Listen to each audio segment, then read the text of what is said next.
Okay, before we begin, maybe it's good to agree that we mute our microphones if we are not speaking so that we can hear the speakers and that there won't be any background noises.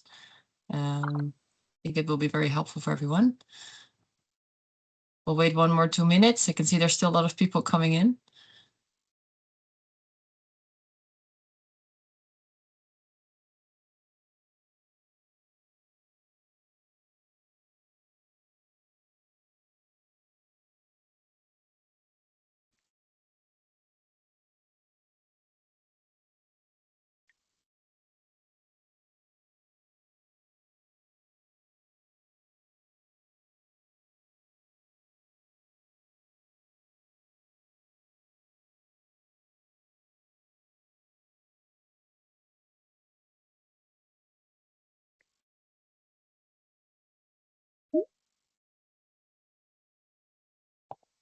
Good morning, everyone who just entered the meeting. Thanks a lot for joining this webinar. Good morning. Okay, it's been past 9, so I think we can slowly get started. I think people will still be coming in, but that's totally fine. So good morning to this webinar. Today we want to talk about measuring methane emissions using the LMD, the laser methane detector. And we especially want to focus on more rural livestock systems. So we have some very nice presentations lined up to give you a bit more insight on how the LMD has been used in different types of systems and also for different types of species. So for the agenda today, well, as you can see, we're discussing the agenda right now. And afterwards, Birgit will give a little bit of an introduction about the Global Methane Genetics Initiative and also the Feed and Gas Research Group and the wiki page, where we will collect all information that is quite relevant to you. And also the slides for the webinar afterwards will also be collected here. Then we have 3 presentations, or 4 actually. We're starting with a presentation from Mieczek, who's going to talk a bit about the background and the history of the LMD and give a little bit of an introduction on this device to us. Then we'll have a presentation from Emna, who's going to talk about using the LMD in sheep. Then next we have a presentation from Raphael, who's also going to talk about LMD in feed trials, both in barn or pasture, in different types of ruminants. I think he's also focusing on beef and dairy. And finally, we have a presentation from Elena Senatore, who talks about the methodology to compare the green feeds and the LMD on dairy ooze. And then we'll have a little bit of a time for a discussion. After each presentation, there will be space for 1 question. And if there's any more questions, you're free to put them in the chat. And then in the meantime, the speakers may be able to answer them. And then we'll also have some time in the end to discuss more if there's a lot of questions and things that we want to know more about. Okay, I think then we can get started. As I already said, if possible, try to mute your microphone so we can hear the presenters. And then I would like to give the floor to you, Birgit. Thank you, Miriam.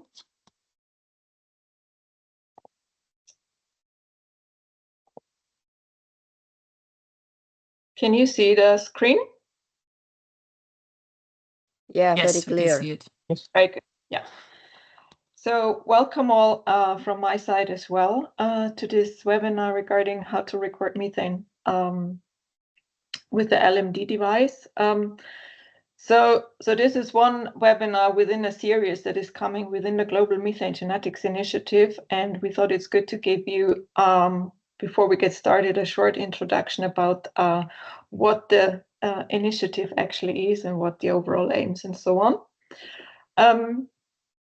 So in 2024, we have started the Global Methane Genetics Initiative that is coordinated in Wageningen by our head of department, Roel Weerkamp, and myself. So we got funding from the Bethos Earth Fund and the Global Methane Hub to coordinate a global initiative to work together to accelerate genetic progress to reduce methane in ruminants. So why, how, and what do we think that is important and possible? So we are really convinced genetic progress can make a permanent and an impressive contribution to reduce methane output from livestock systems.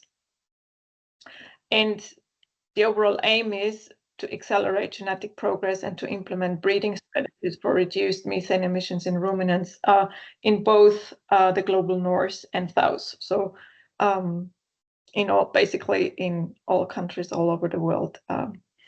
And how do we think that is possible? So overall, it is that we share as much information as possible, and that is via sharing of protocols, how to record methane and so on, and but also share data that is already available in the different countries, to expand phenotyping. So that is one of the core pillars of the initiative, to develop breeding programs incorporating methane emission, and to develop evaluations for the traits of interest, and in general, in total, develop global livestock genetics and genomics programs. So last year, in the beginning of 25, so we got agreement from the funders to the first phase of the initiative, with an investment of more than $27 million, where 25 countries and 50 partners and tackling more than 25 breeds are involved, with the overall aim to expand phenotyping in as many regions as possible all over the world. We aim or anticipate to phenotype more than 100,000 animals, cattle and sheep, and also collect rumen microbiome samples of a fraction of those animals, around 20,000. You can see in those green boxes, these are the different projects that are running at the moment within the initiative. So we have a specific dairy program covering the main dairy breeds, Holstein, Jersey, the red breeds, and brown Swiss. And the numbers in brackets that you can see, those numbers refer to the anticipated number of animals to be phenotyped within the next couple of years. Then we have two beef projects, one involving several countries all over the globe, and one that is more focused on North America. We have a specific sheep project, also including several countries around the world. And then we have specific projects for Africa, where local breeds and crosses are involved, and then for Latin America as well. And then the microbiome project, that is to build a global reference population to investigate whether we can use specific microbiome composition to lower methane emission. And this project is connected to all the other projects, sampling a specific number of animals from all those breeds coming together. And it's really the main aim is to develop protocols how to record and share this information as much as possible, to expand phenotyping, worldwide sharing. So we will be soon having the global methane genetics database in place. So all this data that is collected will be in a central database and will be made available for sharing on a fair share principle. And it should be ultimately used to boost genetic evaluations in several countries. And so what you can see, so we do have projects running all over the world, but there is a missing spot. So we are currently also working to get Asia included with a cattle proposal, but there is also a buffalo proposal underway under the lead of colleagues in Australia. So this will be coming soon. I would like to mention that we have working groups in place where anyone is interested to join. So it's for dairy, beef, sheep, Africa, Latin America, and Asia, and microbiome. So it's all about to bring the people together who are working in the topic to share knowledge, but also share hurdles and issues, and see whether there are possibilities to work together and tackle the issues together. So if you're interested in being part of those meetings and be involved, so just reach out to us and send an email to gmg@vo.nl, and you will be added to the email list to get the relevant information of those groups. Then, as Miriam said, also a little bit about the ICA Feed and Gas Working Group and the guidelines. So the initiative works closely together with the Feed and Gas Working Group within ICA, where the main is to develop guidelines, how to record methane emission, how to use it for management purposes, how to use it in genetic evaluation and breeding programs. So we have added a lot of information there, and you can, well, this is the starting page, but if you go to subsections here, for example, then you can see a lot more how to record methane with the different devices, running initiatives, projects, information about proxies and so on. And we also, of course, aim to provide more in-depth, in detailed information now regarding the LMD, since we have started now the SOP on the LMD device. So if you have anything to share that you think is really relevant, so please reach out to us here as well. So we are happy to review the material and include it on the wiki page then. Yeah, and that was already a quick overview. So if you have any questions or would like to be involved in the working group, so just reach out. So the email is there. And we also have a newsletter, so you can see the address here where you can sign up and get informed about the different activities that are coming up within the initiative. Thanks a lot. Perfect. Thank you so much, Birgit, for this nice introduction about the GMG. I think then we can move on to the first presenter, which is Micek Chagunda, and he's going to give us a little bit of an introduction about the LMD. Micek, can you share your screen slides?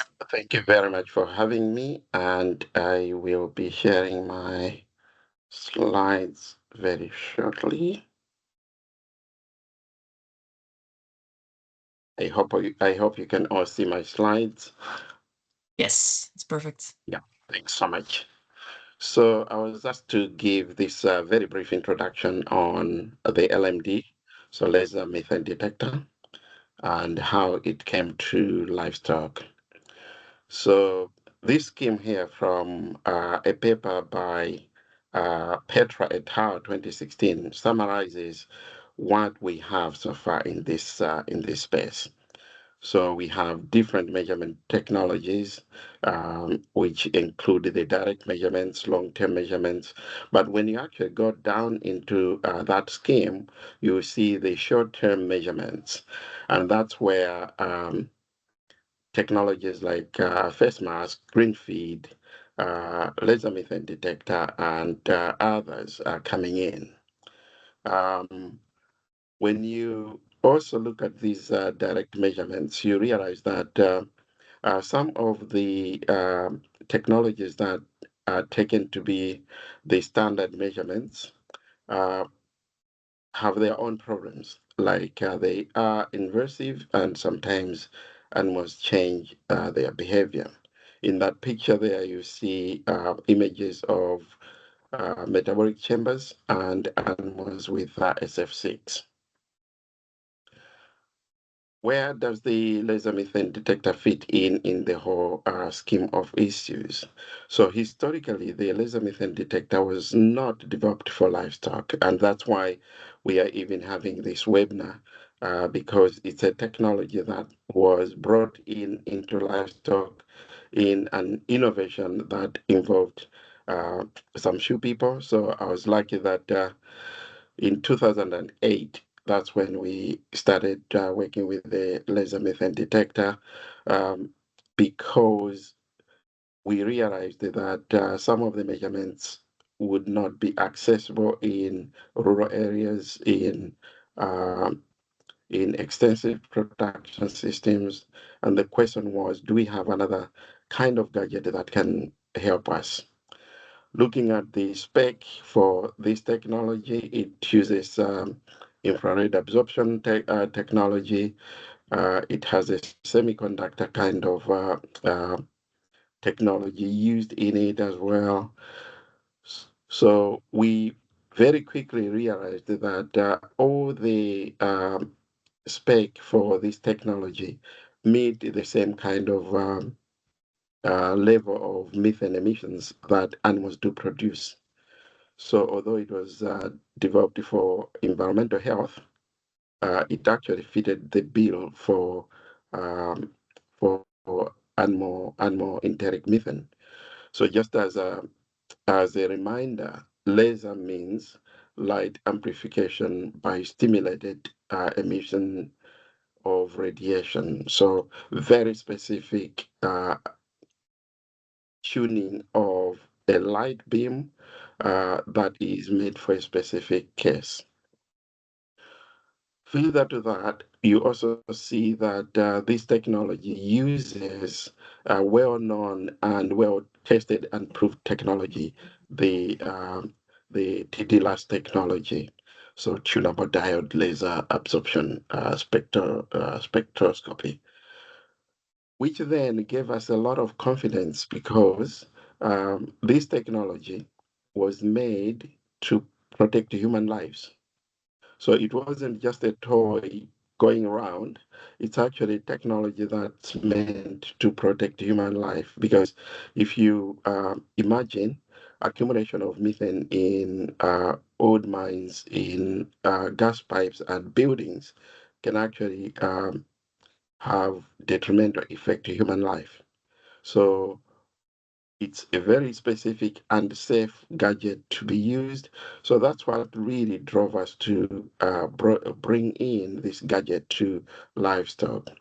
Obviously, we had to test it, but before doing that, we also realized that methane itself, just like any fluid, can be detected at specific wavelengths. The laser methane detector uses the bandwidth 3.3, which is very specific as well. So the question of does it measure other gases? The answer is no, because carbon dioxide, ammonia, and other things, like you can see in that graph, have their own wavelength, and methane has a specific wavelength at which this gadget is working. So very specific for methane. What do the measurements look like? It actually gives you parts per million meter. And this is because, so the first papers might have indicated that this is the distance between the person measuring and the point where the methane is coming from, but that's not very correct. Um, it measures the concentration of methane and the thickness of the plume coming from that methane, which then means that you do not underestimate an animal that is producing concentrated methane, but with a very small plume, may have equally the same amount of emission effect as an animal that's producing lower concentration but in high volumes. So what it is giving us is parts per million meter, which is really good because we are not penalizing animals or sources of methane that are concentrated and yet not producing a lot. How do the profiles look like from livestock? So these are cycles from cows that, sorry for that voice recorded there, but that was just a demonstration of how the breath cycles are coming out. We may see that later in other presentations as well. This work, I know Raphael may actually come back with this slide, but it gave us a lot of confidence. The work that Bolle et al. Published in 2023 or 2022, sometime that gave us the confidence that it's not the distance between you and the animal, or the spaces between animals, or even the angle at which you are measuring that affects the methane records from the LMD. Rather, it's how long you take to measure the methane, which is good news in the sense that you can we can have an SOP on how long we measure from these animals, because experience has told us that ruminants not all ruminants are eractating at the same time. So cattle may eractate every minute, but sheep and goats may eractate much longer than a minute. This work here is giving us the confidence as well. How does this gadget compare to the chamber? So the metabolic chamber in red, no, in green, and the LMD in red. These are 4 different animals that were in the chamber, but the measurements were taken directly from where the chamber was collecting the gas. And we can actually see that the profiles were almost identical in most cases. This slide here gives us the one of the first results of the regression, so the relationship between the laser methane detector and the chamber. And we can see that actually there was quite some very good agreement between the two. Similar work has been done in chambers with different types of animals. This slide is on heifers. Again, gives us some decent relationships. This work shows us again another work which was done by others in Germany, Sog et al., looking at the correlation between methane emissions in the LMD and the chamber, again, decent correlations.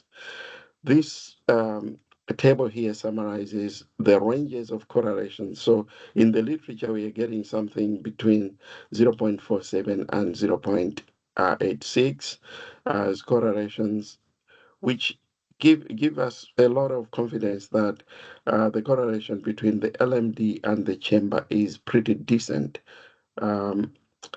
It's not just in cattle, but some people have also worked with other species. This work from Chagunda et al., looking at sheep, for example, also gives us some indication of that relationship. Work done earlier on also showed that this gadget can pick differences, biological differences in terms of activities of animals. When animals are feeding, eractating, or ruminating, we see the differences. This should not be taken as a problem. This should actually indicate to us that this gadget is picking up what the reality of what is happening with the animals. Other workers, March et al., have looked at whether this gadget is picking differences in feed, and indeed, this work, which had 100% grass and 50% grass in dairy cow feed, showed that the LMD was picking up those differences as well. Another piece of work indicating the times an animal is chewing, so feeding rate, also indicated that the LMD can pick up the differences between slow eaters and fast eaters. Very interesting, because these are the biological aspects that the LMD is picking up, including whether the animals were healthy or were sick. Individual animal variation, talking about animal breeding, we like that. Yes, this gadget has also been able to pick up individual variation. This work is in goats. How does it compare to IPCC derived equations, tier 1? We can actually see from this work that the tier 1 methodology is not differentiating a lot between winter feeding and summer feeding in buffaloes. The LMD was able to do that. The green bars are the LMD, the yellow ones are the tier 1 methodology. So again, moving away from the tier 1 methodology towards specific animal measurements. One of the things that gives us a lot of confidence in any gadget is the specificity and sensitivity, whether this gadget is able to pick real high measurements or very low measurements. In sheep and cattle, that is ranging from 95% to about 97% in terms of sensitivity and sensitivity and specificity in cattle, and 93% and 79% in terms of sensitivity in sheep and cattle. In animal breeders, we are interested in, does this gadget give us data that is heritable? Earlier work by Pickering et al. In 2015 gave very low heritabilities to moderate heritabilities of 0.06 to 0.13. Further work by others has actually shown that when you collect a lot more data, that heritability is increasing. So this work here by a group in Germany was presented at the World Congress and indeed showed some decent heritabilities that were even up to 18%. Work by Rafael Mrode and others in smallholder systems of Africa have also shown heritabilities ranging from 10% to 19% using the LMD. Which really gives us confidence that this gadget is giving us some data that could be used in a breeding program. The question of how many records would be ideal for a breeding program per animal, some work from Rode et al. Has actually shown that something like 6 to 7 measurements per animal per lactation good enough to give us some decent data. This is a comparison with MIA derived methane emissions, again from smallholder farms. Remember, for milk recording, we are talking about 1 record per month in most breeding programs. So 1 record per month for 6 months for the LMD or for the methane may start giving us what we are looking for in a breeding program.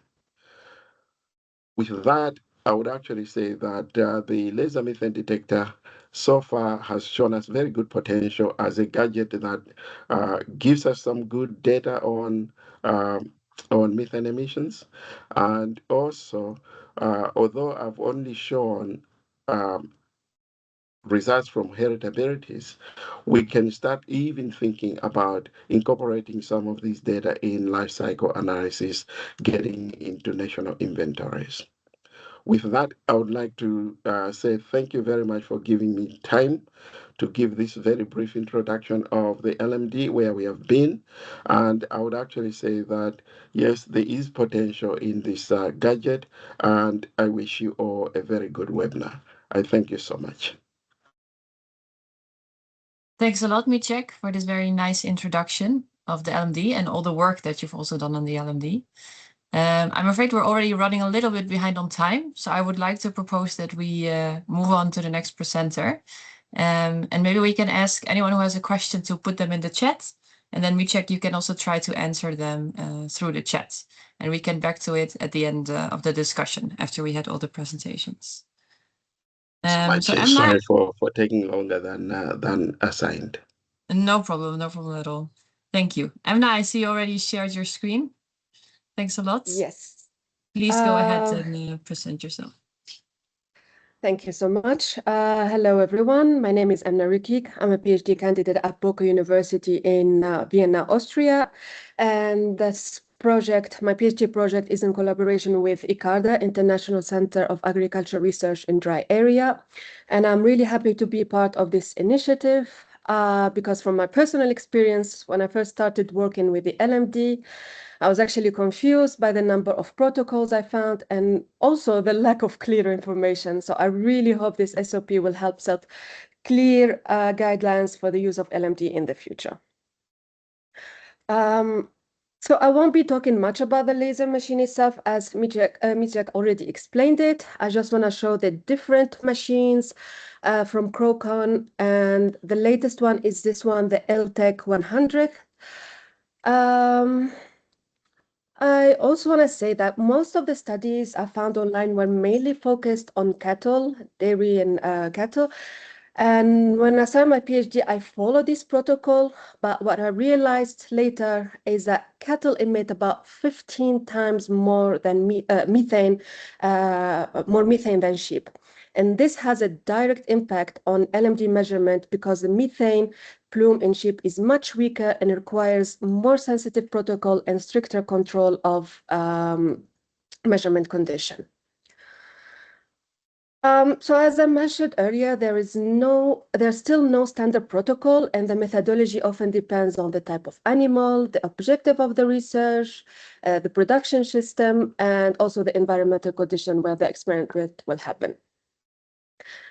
And I believe that the key aspect that need to be standardized in any studies are the measurement duration, the number of repetition, distance from the animal handling, the time of the day, season, and interval between feeding and the measurement. So let me share one of the challenges we faced regarding measurement duration. During our first field mission in Bonga, Ethiopia, we measured the animals for 5 minutes over 3 consecutive days. And most of the literature I read, 5 minutes was considered the minimal acceptable duration. However, when we analyzed the data, we found that 30% of the animals that we phenotyped showed no eructation event. And this is a problem because eructation is the main pathway of methane release, and it also provides the most representative signal of emission. And its absence leads to underestimation of methane emission. So in the next field mission, we decided to focus on detecting the eructation events rather than just following the 5 minutes duration. And we set an alarm threshold on the machine itself, as it shows here, at 100 ppm. Based on literature, we found that the eructation starts about 100 ppm in sheep.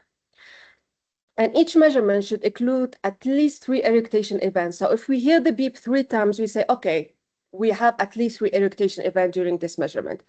And an eructation may occur within the first 5 minutes, but sometimes it even takes up to 30 minutes. And to avoid spending too much time on one animal, if no eructation is detected within the 10 minutes, the measurement is stopped and the animal is revisited later. We did that because we are trying to measure at least 50 animals per day, so that's why we didn't want to waste a lot of time. When it comes to number of repetition, LMDs for animal. So guidelines recommend measurement on at least 3 consecutive days or 3 repetition. And multi-day averaging is standard in methane studies such as respiration chamber, SF6, green feed. So this is not a new concept. It helps reduce random variation, improve precision, and provide more reliable estimate of the animal true methane emission.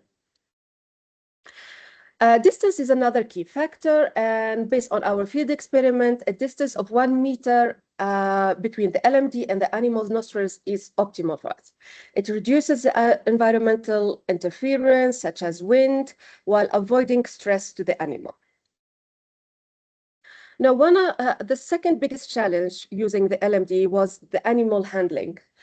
How can we measure methane without disturbing the animal? If we do it while the animal is grazing outdoors, it became like a game of chasing sheep, like a tag game. And it's very tiring and it's not very accurate or precise. And also when animals are held outdoors, they can become anxious by the person, and the wind can result in long period of 0 ppm readings. Here also in a shaded pen, even though it's a shaded one, but you can see there is direct, the wind can come through these wooden logs, so it's not very good. These are also other examples from other studies. Here you can see the animal was held by a person in a box, and a lady here is measuring through this opening. You can lock the animal head through the headlock and do the measurement from far. Here the animal was has like 2 wooden slabs to during the measurement. Or there's also this feed stanchion for the cow here. And all of this is good, but the problem is in a low resource system like where we had in Bonga in Ethiopia, we had to find a practical solution. So what we did is we tied the animal between the wooden logs without someone holding the animal. And we also found that keeping other animals nearby helped reduce the anxiety and movement. If you see here, we also reduce the site by a plastic sheet to reduce the airflow, and it helps a lot. Hopefully, for our next project with Global Methane Hub, where we will measure methane in Tunisia, Ethiopia, Mongolia, and India, we are thinking about improving this setup, and I'll show you some examples. This is a short video of how we did our measurement. You can see the animal is really calm. This is an idea about the setup in Ethiopia.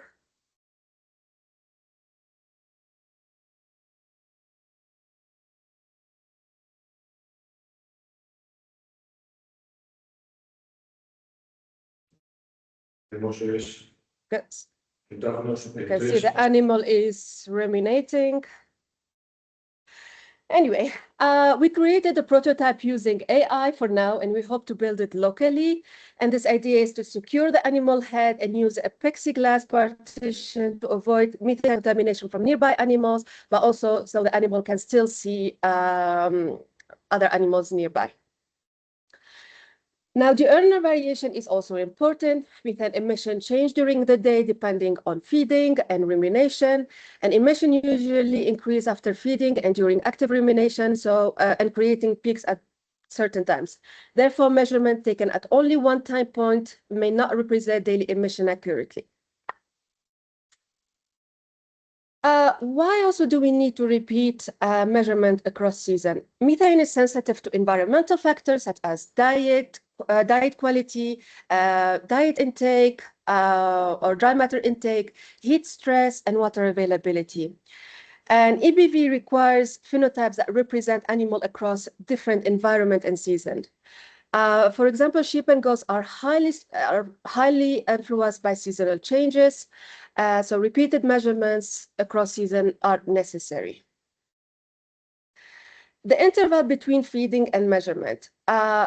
We found that animals should be measured at least 1 hour to 4 hours after feeding, because it helps having like a good representation of methane emission from the animal.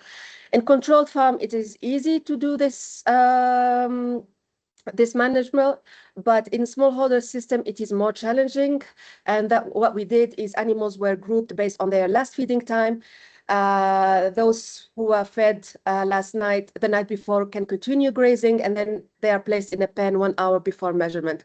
So this is depending on how you can manage. Regarding the field team organization, accurate recording of the measurement time is critical because that will be later linked to the animal ID. So the field team should include at least 3 people, 1 operating the LMD, 1 recording all the information like the time, the animal ID, the farmer or the farm, the village, the age, the physiological status is very important to record if the animal, how many parities the animal has, if it's pregnant, if it's dry, if it's lactating. Also, the one recording all the information can record the weight, the number of beeps, and duration of the measurement. It is also important to have a third person to rotate with the operator because holding the device for long periods is physically demanding, and regular breaks are very important.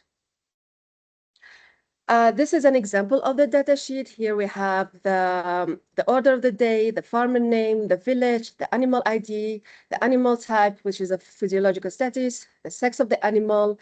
In some villages, we added the color of the animal, the breed, the weight, the feed time, the date, and the starting time. Animal also should be weighed at each measurement round, and blood sampling should only be done after methane measurement to avoid stress-related bias in the result. At the end, I want to say that since its exploratory use since 2009, LMD has gained attention as a promising tool for measuring methane. Still, the knowledge is systematic, is not yet systematic, but rather fragmentary. But the LMD is still flexible and portable, user-friendly, cost-effective, and has proven to deliver biological, meaningful data. Thank you so much for your time, and I'm happy to answer any question. Thank you so much, Emna, for this nice presentation. I think those are some very nice insights that you have from your studies in Ethiopia. Are there any questions from the audience? You can raise your hand if you want, or put a question in the chat. You can also think about it a little longer if you want to see the other presentations first, but perhaps there's already someone with a burning question they would like to have the answer to. There is already a question in the chat, Miriam. Oh yeah, I see it. Thanks, Birgit. One question from Shahid Mansour, who asks, what are the effects of temperature on methane measurements? He says in summer, temperatures can rise to above 45 degrees. Yes. When you read the description of the machine can work from -17 Celsius to up to 50 degrees Celsius. We haven't noticed any effect of temperature while measurements, so I think it's not that bad. Okay, thanks a lot, Emna. I see Micek also added his comment to it. He says temperature indeed affect the rate at which a gas like methane rises. In the short term, consistency is important. In the long term, seasonal effect is also important. Okay, very nice. Okay, let's end it here and then we can get back later to this in the discussion. Thanks a lot, Emna, for your presentation. And then we can move on to the next presenter, which is Raphael Bohr from IDEL. Raphael, can you please share your slides? Yes. Can you see my screen? Yes, it's perfect. Okay. So, hi everyone. My name is Raphael Bohr, and I work at IDEL as a research engineer specializing in dairy ruminants, with particular focus on nutrition and relationship between diets and methane emission. And I'm pleased to present to you today some of our work being conducted at IDEL on the LMD. And so a lot of the time with collaboration with Micek, so I'm happy to see him here. So brief history of the use of LMD at IDEL. Work began 10 years ago, approximately, with 2 master's level in collaboration with Micek, aimed to exploring the use of LMD system on farms to measure methane emissions. So following these studies, we have a lot of work to develop a standard protocol that we would then use for all of our future work to stay consistent across our studies. And then with 3 European projects, we have been able to create first references in commercial farms, in cattle and sheep production, dairy and meats. And we are also conducting an experiment in goats this year. So result will come soon. And finally, we also are conducting a large number of joint green feed and LMD measurements as a part of a national project called Methane 2030 to try to develop a prediction equation in gram per day with the LMD data.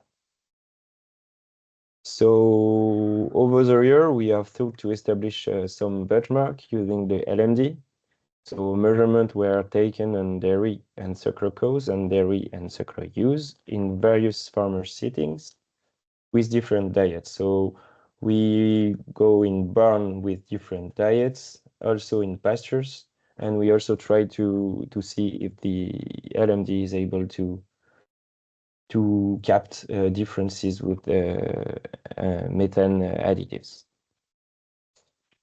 And so with these various measurements, we try as much as possible to maintain our same protocol across experiments, but there are always on-site adjustments that need to be made to ensure that measurement in success, and especially in commercial farm.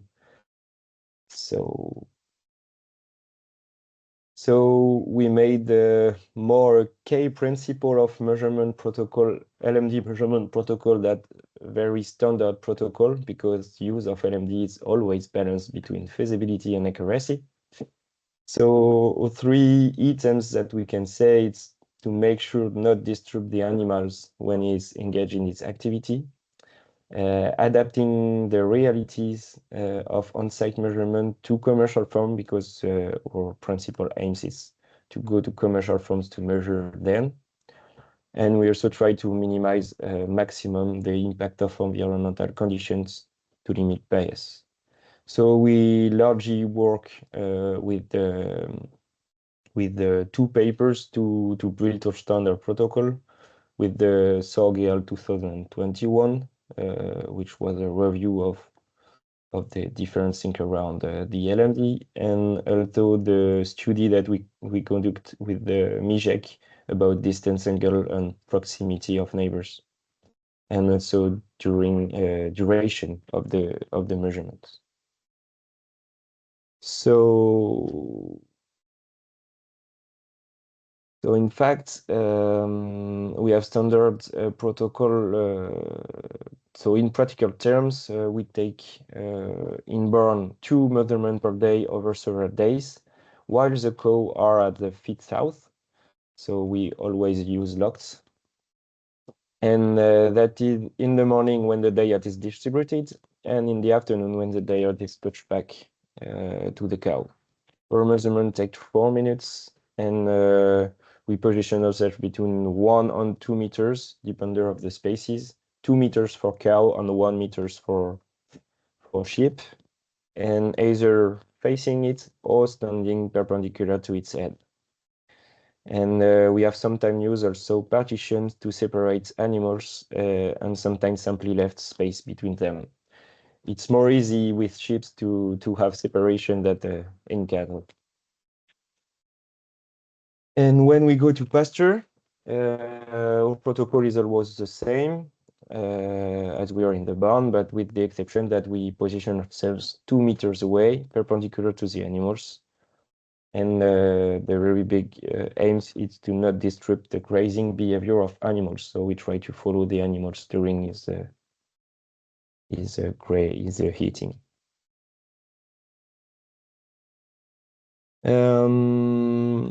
So we have primarily used for formatting our measure data. We used the paper of SORG, and we always, or most of the time, use the PMIN value, which is the average of the point identified as concentration peaks. So a peaks is in fact a ppm value whose previous and next value are smaller than it, and it permits to remove the noise present in the 480 recorded measurements inside the LMD measure. So now I will present you some first reference that we have with our 3 European projects. So first time we go in the cattle farms, so using the protocol described earlier. And for the study, we visited the 23 commercial dairy farm and suckler farm to collect data on dairy and suckler cows. And during these experiments, PMIN concentration values range for 55 to 306 ppm meters, with a little difference between beef and dairy. Here, same study as the previous one, but on use, conducted as a part of the Life Greenfield project. And here results presented as averages of 4 minutes measurements and not average of peaks value. So mean concentration value range for 6 to 2062 ppm, with here a big difference between dairy and suckler. I not a lot of time to enter in the detail, but if you have question, then we can discuss about it. Another 2 other work that we done is to see if LMD is able to cap the differences between feed diets. So here we also use the LMD to measure the impact of cell age supplementation in pasture and methane emission from the grazing cows in collaboration with INRAE.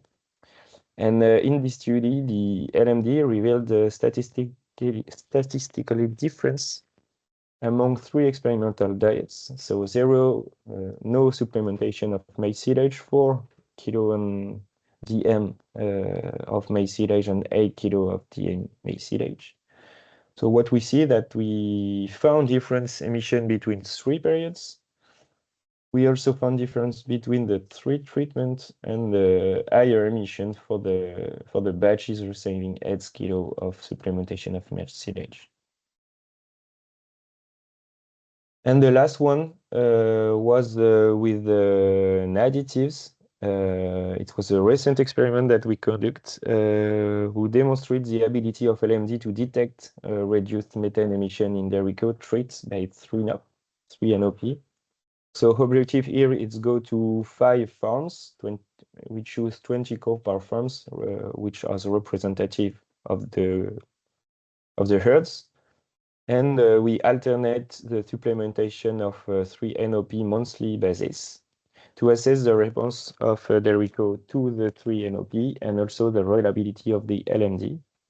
And our results show that a reduction of approximately 30% in the methane concentration in the bulge by dairy cows, which was consistent with the prediction coming from DSM with the ration diets information, which was published by Key Crabs, I think. And finally, as I mentioned in the introduction, our work now is under a French research program, which is currently underway to investigate strategies to reduce methane enteric emission, which called Methane 2030. And in this program, various feeding strategies are being tested using green feeds. And we had LMD measurements in each experiment to build a substantial database. And the goal is comparing LMD and green feed values and also try to developing a prediction equation in gram per day.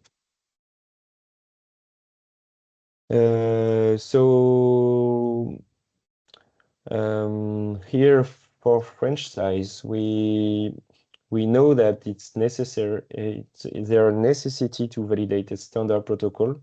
We think that our protocol is quite standard, but can vary sometimes. We have first reference in methane concentration with LMD under various conditions with different species.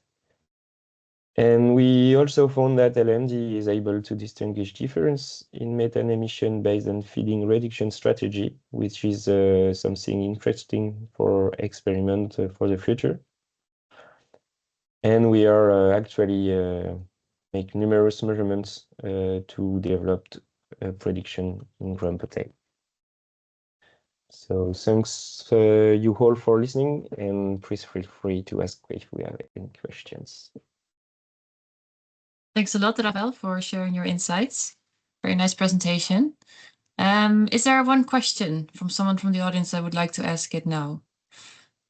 Otherwise, I will grab one from the chat, but feel free to raise your hand. Okay, then I'll grab one from the chat. There are a few in the chat, so maybe afterwards, Rafael, you can also answer some more in the chat. I got a question that says how to measure eructation time by Sing LMD.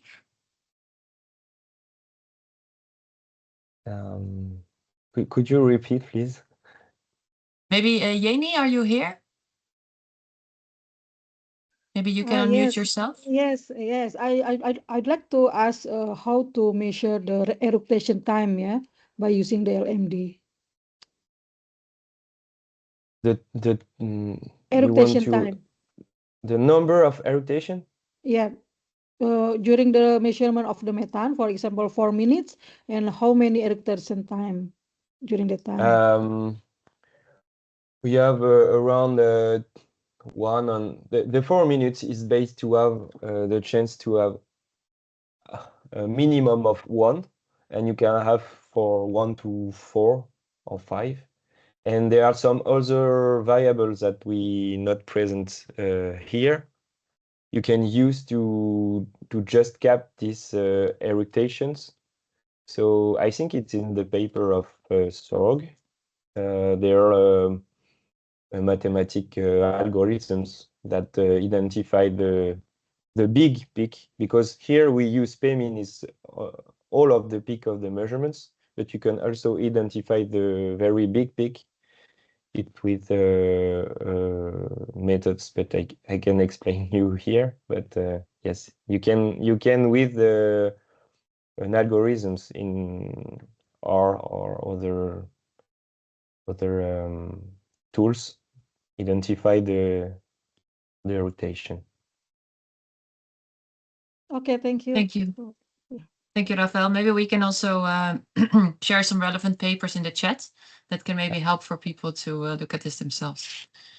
Okay, thanks a lot. For any other questions, please hold them for the end or put them in the chat, and then we continue to the next speaker. Thanks a lot, Rafael. Elena, I think you're going to present on a methodology to compare green feed and LMD on dairy ooze. Can you please share your screen? Yes.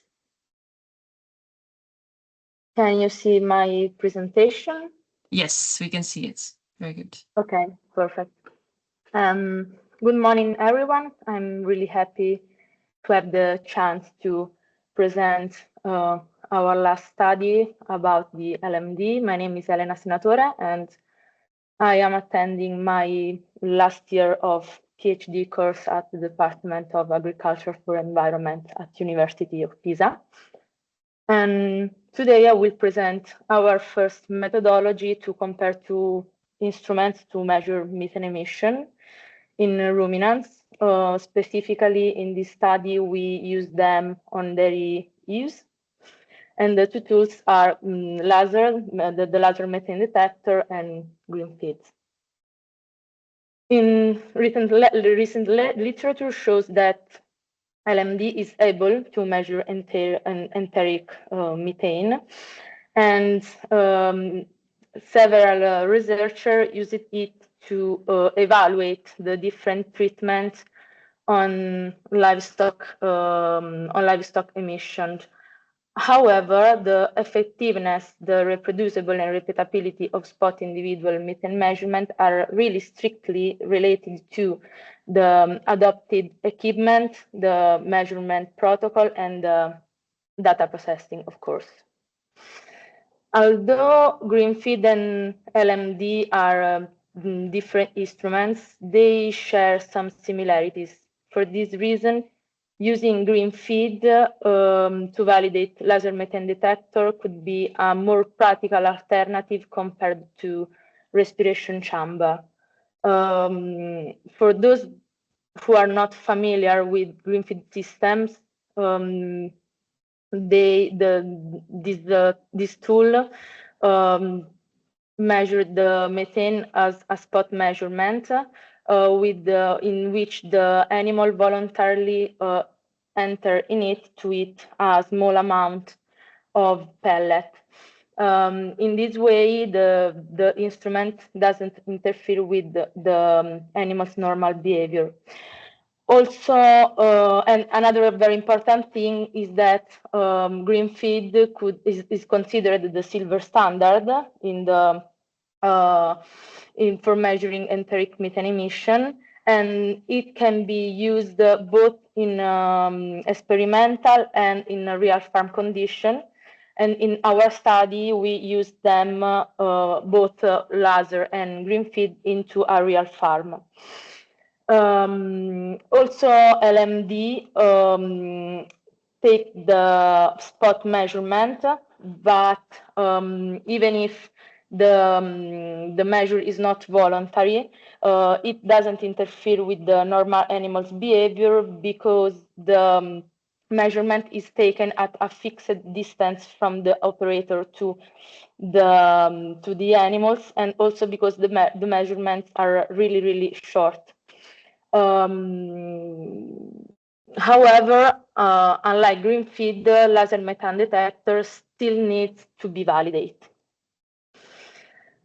So for us, the first step of validation, to validate the laser methane detector, is the evaluation of the ranking of concordance between green feed and laser measurements. So about our experimental protocol, as I have already told, we were into a real farm in which the animals were housed indoor, and we measured dairy sheep. So the animals were housed in 2 different boxes, and in each box there were an average of 8 lactating sheep. And we repeated the measurements for 4 times, so in 4 different sessions, every session on different animals. We used the laser methane detector mini, and we were at 1 meter of distance from the animals. And the distance between animals was set at 1.5 meter. The animals were locked with the automatic head gate. We measured the animals for 3 consecutive days, and we carried 2 measures per day. The first 2 hours after the morning feed distribution, and the second one in the afternoon, 6 hours after the morning feed distribution. Each measure lasted 5 minutes. About the green feed, obviously the animals that we measured with laser were already trained to visit green feed, and we had 2 small ruminant green feed units with a corridor, 1 per box. We set the units to allow a maximum number of visits per day, 6 maximum number of visits per day for each animal, and the minimum time interval between the 2 consecutive visits were 5 hours. For each visit, the maximum number of drops were 8. About the data of our LMD, we obtained 10 measurements per second for 5 minutes per session. In this way, in each measurement, we obtained 3,000 data expressed in ppm per meter. And for clean the data, the most used methods are the adoption of a threshold suggested by Professor Chagunda, or the adoption of the mean of all peaks suggested by Diane Sorg. About data processing for green feed, we decided to keep only the visits that lasted at least 2 minutes, and only the animals that visited at last 2 times per day the unit. And also we expressed the methane like the average of all the visits, of all the daily visits, expressed in gram per day. So just a little very quick overview of our first results.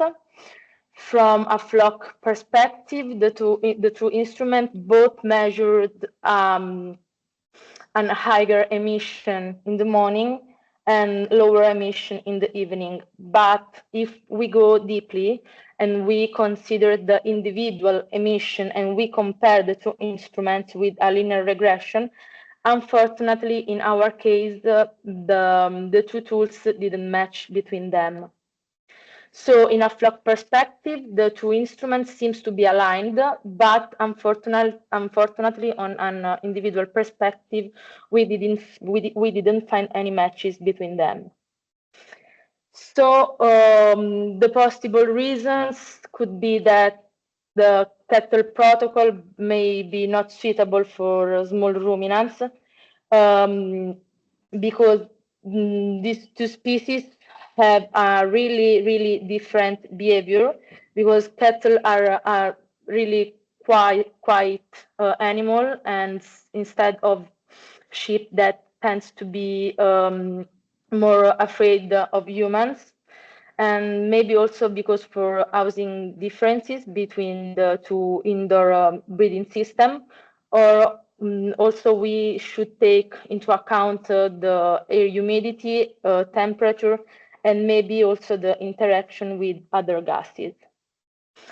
So the future perspective are that we need further development in LMD measurement protocol that needs to be specific for small ruminants. And also maybe we should investigate on other parameters, for example, the differences among the devices, so the different models that are available of laser, and also the difference between the measurement talk from different operators. Thank you so much for the chance to be here to present our last study. And I also want to thank my research group. Thank you so much. Thanks a lot, Elena, for this very nice presentation and sharing your experiences. I think that's very insightful to our audience. Are there any questions from anyone in the group to Elena?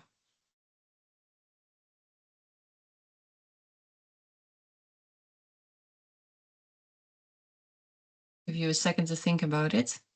I think the three presentations gave a nice overview of the work that's being done already. Okay, we have a question from Raihan. Yes, please. Okay, is my voice audible? Yes, we can hear you. Okay, I would like to ask about the protocol of LMD to Elena. Is said before on her presentation that the measurement times was conducted 2 times after morning. One is 2 hours after morning feeding, and second measurement is +6 hours after feeding. So I would like to ask the main reason why your team group chose this protocol, since for some farm, the animals are being fed 2 times per day. So why only measure after morning feeding, and why didn't you also include the afternoon feeding? Thank you. Oh, thank you so much for the question. We took this decision because we carried on our experimental trial into a real farm, and this specific farm feed the animal only once per day with a total mixed ration. Just for this reason, we decided to take into account only the morning feeding. Okay, thank you very much, Elena. You're welcome. Thank you very much. Okay, I think it's nice then that we move on to the open discussion. So maybe all the presenters can put their video back on, and we can discuss a little bit on the content of the presentations that we've seen. So for anyone in the audience, if you have a question regarding a specific presentation or just all three presentations together, you think, okay, how do we handle this or that? Then please raise your hand or put your question in the chat, and then we can discuss a little bit.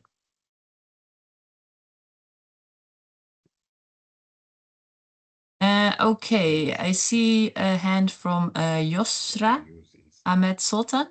Can you please unmute yourself and ask your question? Yeah, hello.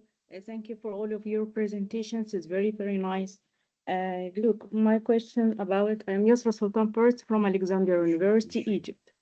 And we are deciding to work with LMD versus respiratory chambers and NDIR for small ruminants, sheep specifically. Just wanted to decide the best protocol to make regression equations or prediction equations between respiratory chambers and LMD for sheep. So for respiratory chambers, we are using 2 days for methane determination. And through this period, we are measuring nutrient digestibility and feed intake and so on. So for the LMD, the best protocol, as Emna said, that we are using from 1 to 4 hours after feeding, after the morning feeding, and we are making just 1 meter distance from the animal and the who are measuring the, or the person who are measuring the methane. So I just wanted to decide with you which the best protocol or standard protocol to make a best regression equation between respiratory chambers and LMD. Thank you. Thank you, Joseph, for your question. Is there any response from one of the speakers? Maybe I can go first, and I'll let the others respond as well. So one of the important things when you have that kind of comparison of animals in the chamber and the LMD is to do the measurements at the same time. So when your animals are in the chamber, you also use the LMD. I don't know what type of chambers you have, but most chambers have a window somehow. And the good thing is with the laser beam, you can actually measure through a glass window. So getting measurements at the same time will then give you that ability to create a good regression equation that you can then use as you are talking about. Well, but for the respiratory chambers, the system, it will be closed for 23 hours, just to make or to measure the liters per day, you know. So what our objective is to make a correlation, or sorry, regression equation between the a liter per day, on methane liter per day, okay, and the LMD. You know what I mean? Yes. So to make a measurement in the same time, as you said, I have to open the chamber, and it will be affect the methane which are collected for the liter per days. You know what I mean? So now I understand that your chambers don't have windows. That's a pretty difficult situation you are in the sense that you cannot do the measurements at the same time. So in that sense, maybe as a compromise, you need to think of either measuring with the LMD before the animals go into the chamber and after the animals have come out of the chamber. Because then you are right, measuring during the time the animals are in the chamber, you opening the doors or the windows, you're releasing everything. So it's a difficult situation, but it's not an impossible situation. Yeah, thank you. Thank you. Thanks a lot for that question and response. Let's move on to a question from Dr. Shahid Mansour. Hi, thank you very much for a very interesting seminar. So what I realize is that, probably laser LMD is good enough for large ruminants with comparable data. So is that true? So we can rely mostly on, instead of putting animals into chamber, which is, has problems. So I would like to have a comment from Elena or whoever, so about the technology, because we are focusing mostly on cattle and buffaloes. Well, I think that actually we have almost of literature that studied cattle with the LMD. So probably also the animals are maybe more quiet and so easier to measure. But I think that is not impossible to find a protocol really suitable also for small ruminants. I think just that we need still to work on it. Thank you. Any I additions don't know from one of the other relators are agree with me. Yeah, any comments from the other speakers?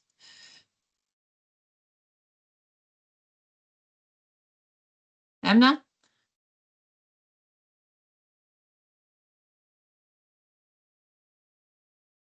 Yes, I think what Elena said, yeah, makes sense.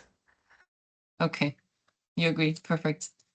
Okay, then we move on to the next question. Birgit? I have questions to Raphael. So very nice presentations and very nice projects on the way. So my question was any of these data already been used also for estimate genetic variances for methane measured with the LMD in your data? Not in France. No, not in France. Because Okay. for genetic, France is going with milk spectra. So LMD was not the gadget choose for this kind of studies. So from our side, we use it in field experiments, but not for genetics. Sorry. And I just can continue. You mentioned the protocol as well. Would you be willing to help us here in this for this topic as well? To we are bringing people together regarding an SOP, and also bringing protocols together. So if there are relevant, if this is published and there is relevant publications available, so it would be nice if you could share those with us and give us all ideas. Okay, so we have no scientific publication, right? But more field publication. So I can, yes. Yeah, Well, I can share with you or write some things if you want. But we have not for these projects. It's more project of development in the field. So it's more, yes, it's more field publication than scientific publication, but no problems to share. Great, thank you. Thank you. That would be very helpful. Then moving on to a question from Dr. Bouyan. Dr. Bouyan, can you ask your question?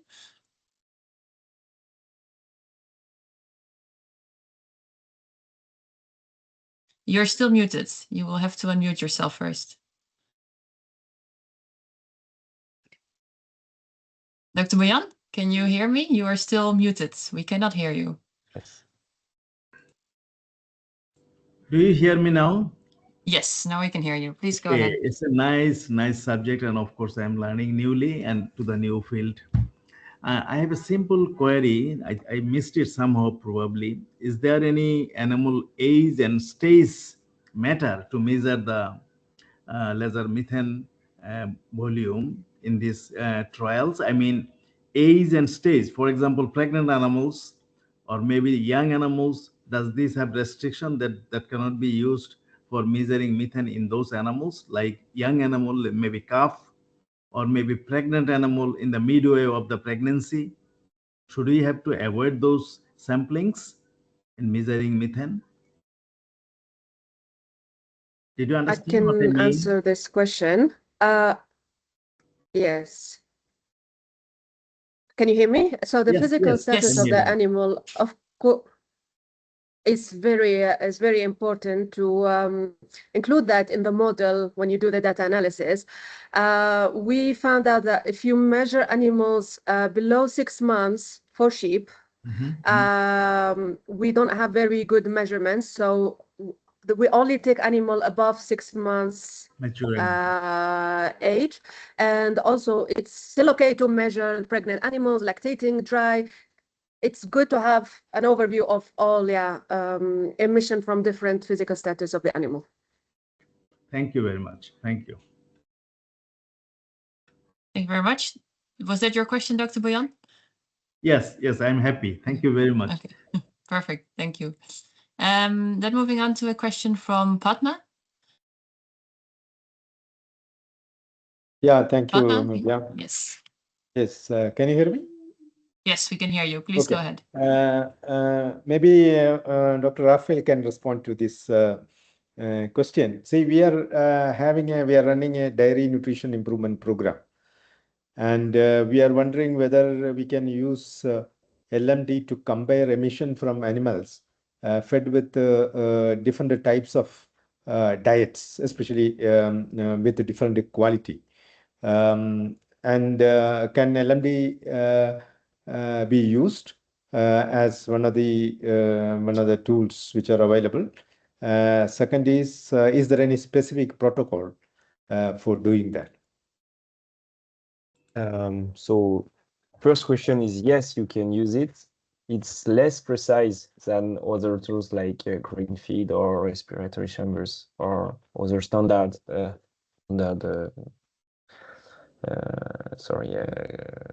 tools. For diets with LMD, you can just you will just compare concentration and not emission rates. Yeah. So you will not have the gram per day at the end, but it can give you an indication of the diet that is more emitted than the other. So this is clearly that we do with the two experiments that I present to you, but it's less precise than the other. So, and for the protocols,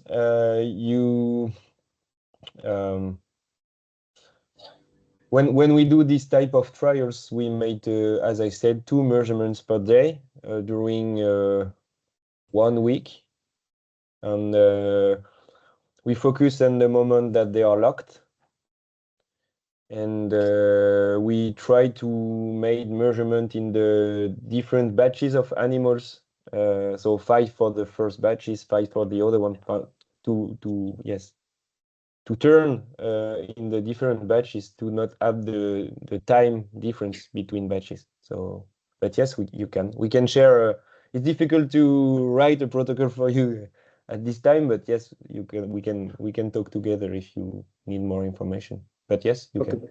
Okay, thank you. Because even though precision is less, it is okay, because our intention is to compare different groups of animals fed with the different types of feeds having different quality. So the purpose is comparison. Thank you. Thank you very much. Thank you very much. Okay, then we move on to a question from Mehar. Yeah, thanks very much. It's a really great information from all the speakers. So the correlation between chambers and LMD is good, but there's a bit of noisy correlations. I'm wondering if we need more data, for example, taking average of multiple repeat measures for LMD could help. Like if we take like 15 or 20 measures, or and then we compare with the chamber, so that might reduce the noise. Do we have those kind of experiments? And yeah, so it's still in the right direction, but I think we'd like to see a bit more tight correlation. Yes. So any comment on that?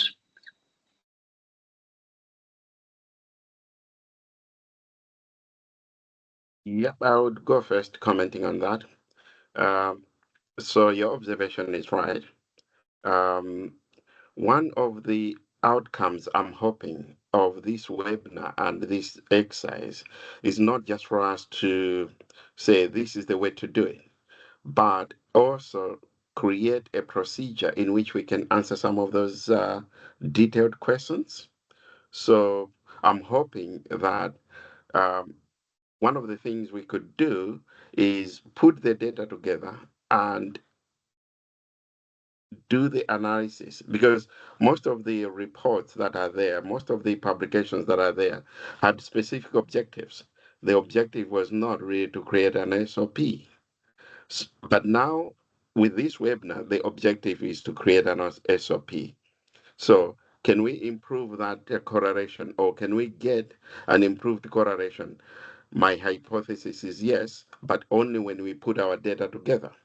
So Raphael talked about their data not being published in scientific papers, but they do have data. We could utilize those data from different countries, and do a meta-analysis of those data to answer specifically that kind of question. So I'm hoping that one way forward is really to answer some detailed questions before we come up with the final SOP. That's my comment.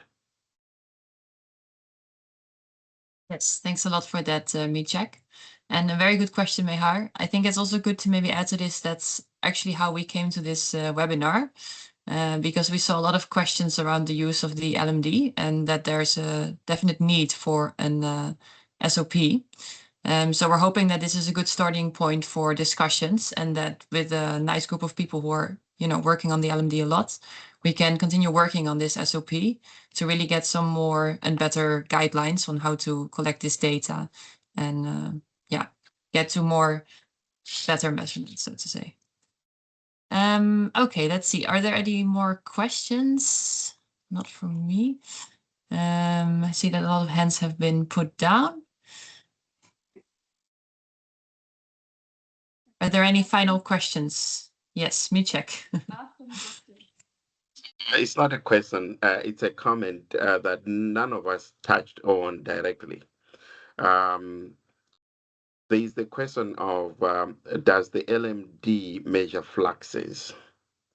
So all I wanted to say is, yes, it measures concentration as when you do the measurement, but over time, because you are getting irritations over time, it actually gives you fluxes in that sense. So just wanted to comment on that because nobody really mentioned it, but the concentrations over time are giving us the fluxes of methane over that period of time. Even the chamber measures concentration. All the sensors in most of these gold standard techniques, they measure concentration and then use equations to derive the grams per day or grams per time. So the LMD gives you has the potential to give you what you're looking for if you handle the data towards that direction. I just wanted to mention that. And I hope that part of this group, again, is really to start moving forward towards that direction on what kind of measurement do we really want to get at the end of the day. Thanks so much for giving me that time. Thanks a lot, Michek, for that nice addition. I think this is also a good time to wrap up if there's no more questions. Maybe it's good to mention that, as you can see, the discussion keeps going on. So we're hoping to continue working on creating an SOP for the LMD. And we're also thinking about organizing another webinar that focuses more on the data processing of the LMD data. So also looking at what kind of phenotype we really want to work towards when we are looking at the LMD, because that's also one of the big questions that keeps popping up. So perhaps good to know that that's still in the pipeline. And other than that, I want to thank all the speakers that were here today for their nice presentations and sharing their insights. And I hope to see you next time when we have another event from the GMG. And I hope you have a nice rest of morning or afternoon or evening, no matter where you are. And hope to see you again next time soon. Thank you, Miriam. Thank you. Thank you. Thank you very much. Bye-bye. Thank you. Have a nice day. Bye for now. Bye. Thank you. Thank you. Goodbye. Thank you. Bye-bye. Bye-bye all.